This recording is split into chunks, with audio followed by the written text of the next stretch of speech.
రాజీవ్ గారు చెప్పండి. నిజంగానే ఆశ్చర్యం.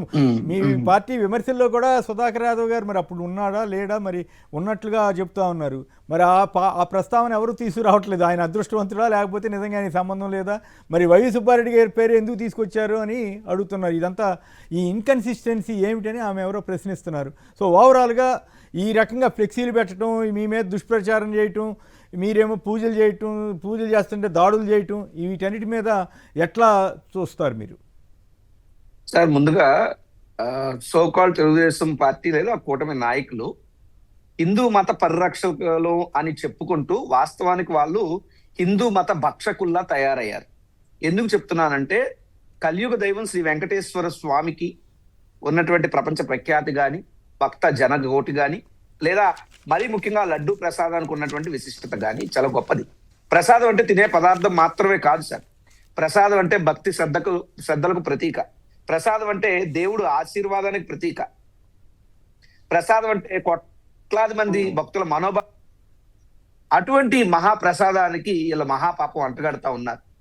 ఇందాక ఆమె ఇంగ్లీష్ లో మాట్లాడిన వీడియోలో సుస్పష్టంగా ఆమె అడిగారు. ఇదే విషయాన్ని చాలా మంది ఇప్పటికి అడుగుతున్నారు కూడా. ఎందుకంటే బోలే బాబా డైరీకి అసలు ఆవులే లేవని, అసలు నెయ్యే రాదని, వచ్చేదంతా కెమికల్ నెయ్యి అని చెప్పి చాంతాడంతా చదివేటటువంటి సోకాల్డ్ కూటమి నాయకులారా, మరి ఇప్పుడు మీ కూటమి పెద్దగా ఆంధ్రప్రదేశ్ రాష్ట్రంలో ముఖ్యమంత్రి హోదాలో ఉన్నటువంటి చంద్రబాబు నాయుడు గారి నేతృత్వంలో ఉన్నటువంటి గత ప్రభుత్వంలోనే, మీ ప్రభుత్వ హయాంలోనే ఈ బోలే బాబా డైరీ అనేటువంటిది తిరుమల తిరుపతి దేవస్థానంలో ఎంటర్ కావడం జరిగింది. మరి ఆ రోజు మీకు ఆవులు లేవని తెలీదా? కల్తీ నెయ్యి వస్తుందని తెలీదా? లేదా ఏ ఉద్దేశంతో మీరే బోలే బాబా డైరీతో కొమ్మక్కై ఈ యొక్క మహాపాపానికి మీరు ఒడిగట్టారని అడుగుతున్నా.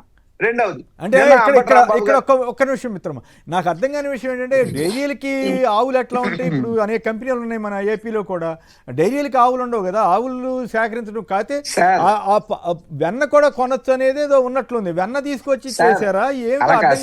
ఒక మాట సార్, ఒక మాట. నాకు మిగతా ప్రపంచ స్థాయి డైరీల గురించి నాకు తెలియదు, కానీ మాకు విశాఖ డైరీ ఉంది మా విశాఖపట్నంలో. మా విశాఖ డైరీకి ఆర్ఆర్ తులసిరావు గారు అని చనిపోయారు. ఆయన పూర్వపు చైర్మన్ ఆ డైరీ సంస్థకి. తర్వాత ఇప్పుడు వాళ్ళ అబ్బాయి ఇప్పుడు ఆయన బీజేపీ పార్టీలో ఉన్నాడు. ఏదైనప్పటికీ వాళ్ళేమో సొంతంగా ఆవులు గేదెలు వాళ్ళేం మెయింటైన్ చేయరు. ఊర్లలో గ్రామాల్లో ఉండేటువంటి పాడి రైతులు ఎవరైతే ఉంటారో వాళ్ళ గేదెలను ఆవులను మేపుకుంటారు కదా. ఆ మేపుకుని పితికినటువంటి పాలను తీసుకొచ్చి ఆ యొక్క విశాఖ డైరీకి ఊరూరా గ్రామాల్లో మండల కేంద్రాల్లో కూలింగ్ కేంద్రాలు, డైరీ కేంద్రాలు ఉంటాయి. ఆ తీసినటువంటి పాలను తీసుకొచ్చి ఇక్కడ పెడతారు. తర్వాత కూలింగ్ కేంద్రాలకు తరలిస్తారు. అక్కడ నుంచి డైరీకి వస్తుంది. ఇది ప్రాసెస్. అంతే తప్పితే వాళ్ళ ఆవులని ఇంకా డైరీ చైర్మన్ ఆవులు పాలు తీయాలా, పేడకలు ఎత్తాలని ప్రచారం చేయలేదు. దండం వీళ్ళందరికీ. కాకపోతే ఏంటంటే వీళ్ళు చేసినటువంటి దుష్ప్రచారాన్ని కౌంటర్ గా నేను చెప్పాను చెప్తే ఇంకొక విషయం కాదు.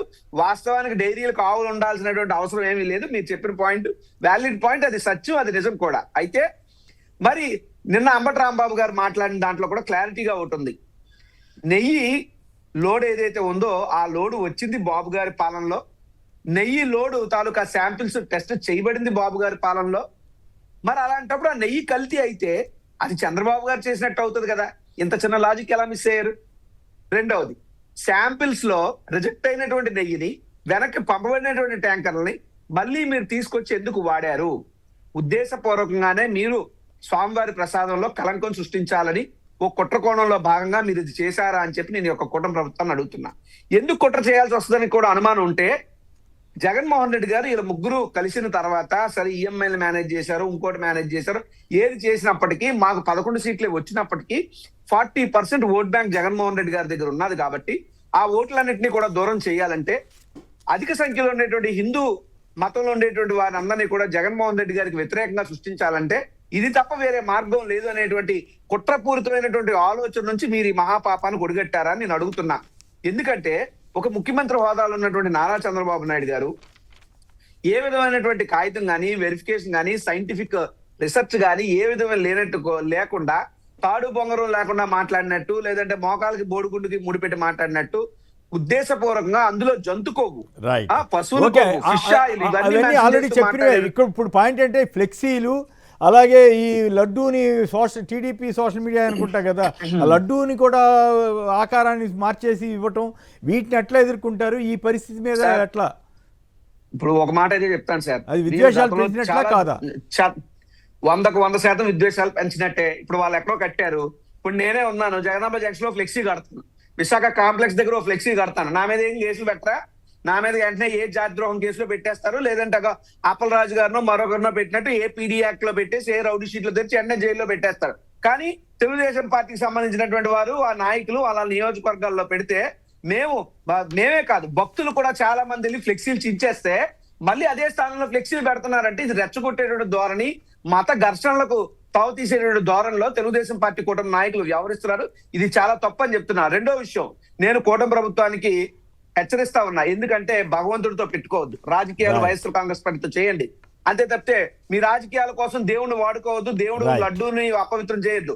ఎందుకు చెప్తున్నా అంటే వరుస సంఘటనలు చూడండి సార్. ఒక్కసారి వీళ్ళని దుష్ప్రచారాలు మొదలుపెట్టిన తర్వాత తిరుమలలో మద్యం బాటలు, గోవిందరాజుల గోపురం పైకి ఒక తాగుబోతు ఎక్కి కలసాలు పీకే ప్రక్రియ, టీటీడీలో శనీశ్వర దగ్గర రోడ్డు పాలు కావడం, టీటీడీలో పెళ్లి జంట ఫోటోషూట్ పేర్చి వికృత చేష్టలు, పాదరక్షకులతో మహాద్వారం వద్దకు, ఎలక్ట్రానిక్ గ్యాడ్జెట్స్ టీటీడీ కుటుంబ సభ్యులు, ఇకపోతే సింహాచలంలో గోడకూలి మృతి, అన్నవరం దేవస్థానం ప్రసాదంలో ఎలకలు, సింహాచలం ప్రసాదంలో నత్తను ఒక ప్రచారం, కాశీబుగ్గలో తొక్కిస్లాట, తిరుమలలో తొక్కిస్లాట, ఇన్ని జరుగుతున్నాయంటే దేవుడు ఏదో బలంగా చెప్పాలనుకుంటున్నాడు.